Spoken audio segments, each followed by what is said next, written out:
जोहार दोस्तों। उम्मीद करते हैं आप लोग स्वस्थ हैं, तंदुरुस्त हैं। तो चलिए वीडियो में आगे बढ़ने से पहले हमेशा की तरह आप सबों को हमारे चैनल में स्वागत है।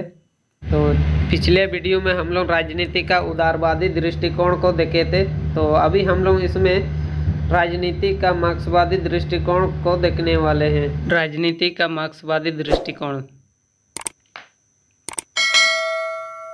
तो चलिए हम लोग टॉपिक में आगे बढ़ते हैं।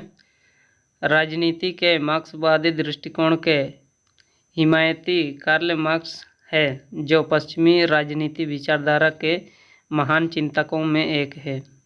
तो यहाँ बोला जा रहा है कार्ल मार्क्स जो है वो राजनीति का पश्चिमी देशों का राजनीति का विचारधारकों का महान चिंतकों में से एक है। तो विद्वानों ने मार्क्स को आधुनिक युग का प्रथम वैज्ञानिक समाजवादी या वैज्ञानिक समाजवाद का जनक कहकर पुकारा है। तो विद्वानों ने मार्क्स को आधुनिक युग का वैज्ञानिक समाजवादी या वैज्ञानिक समाजवाद का जनक कहा है। ठीक, तो यहाँ एक नंबर का प्रश्न बनता है, आधुनिक युग का वैज्ञानिक समाजवाद का जनक कौन है? तो कार्ल मार्क्स है। ठीक, तो मार्क्स एक क्रांतिकारी चिंतक है जो आधुनिक सभ्यता को समाप्त कर नए समाज की स्थापना करना चाहता है। तो आधुनिक सभ्यता को समाप्त करके नए एक अलग सा समाज स्थापना करना चाहता था मार्क्स। ठीक, मार्क्स पश्चिम की उदारवादी राजनीतिक विचारधारा के विपरीत विचार रखता है। वह राजनीति को एक संघर्ष के रूप में देखता है। विश्व के मजदूरों एक हो जाओ, मार्क्स के इस उद्घोष ने पूर्वी यूरोप के विभिन्न देशों में सोवियत रूस, चीन, वियतनाम, क्यूबा इत्यादि देशों में एक नवीन व्यवस्था को जन्म दिया है।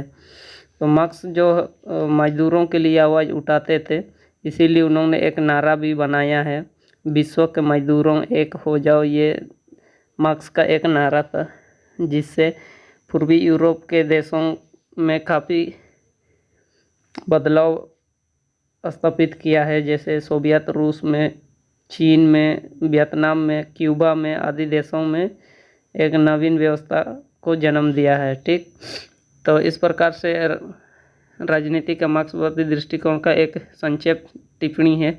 तो चलिए इसको हम लोग विस्तार से देखते हैं आगे। तो पहला है टॉपिक, मार्क्सवादी दृष्टिकोण क्या है। तो मार्क्सवादी दृष्टिकोण क्या है, चलिए उसको हम लोग पूरा विस्तार से देखते हैं।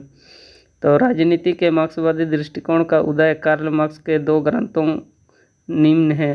तो बोला जा रहा है जो मार्क्सवादी दृष्टिकोण का उदय कहाँ से हुआ, उस चीज़ को देखने के लिए हम लोग को दो ग्रंथों को देखना अनिवार्य है। पहला जो है साम्यवादी घोषणा पत्र और दूसरा है पूंजी में अभिव्यक्त विचारों का परिणाम है। तो ये दो ग्रंथ है जो मार्क्स के द्वारा लिखी गई है। तो वहाँ से इसका विचार किस प्रकार से है समाज में, उसको देखते हैं।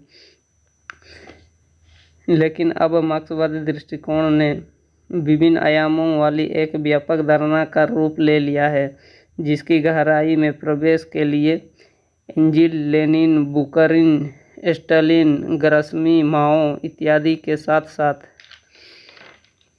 यूरोपीय साम्यवाद यूलेफ्ट द्वारा अभिव्यक्त विचारों को भी समझना होगा।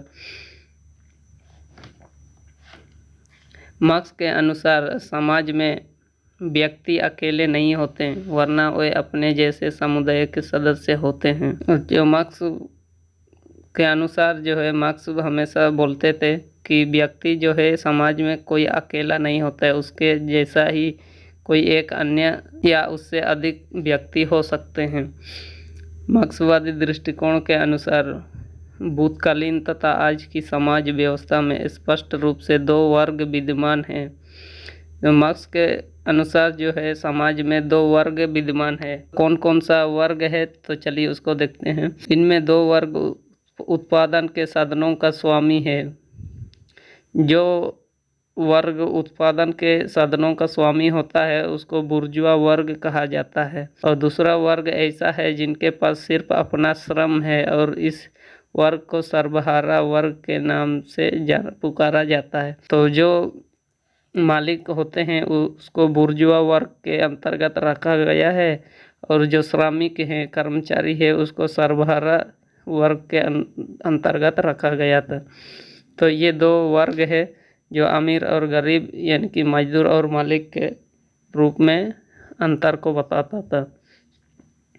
इन दोनों वर्गों में अनवरत संघर्ष की स्थिति बनी हुई है। तो इन्हीं दो वर्गों में हमेशा संघर्ष होती रहती है। ये अनवरत संघर्ष ही वर्ग संघर्ष की स्थिति है। तो राजनीति सामाजिक प्रक्रिया का एक पक्ष है। मार्क्स इतिहास की भौतिकवादी व्याख्या द्वारा राज्य और राजनीति के बदलते स्वरूपों की चर्चा करता है। इस प्रकार राजनीति का मार्क्सवादी दृष्टिकोण हम लोग देख लिए हैं, तो आप लोगों को समझ में आ गया होगा। तो इसका नोट्स बना लीजिएगा आप लोग।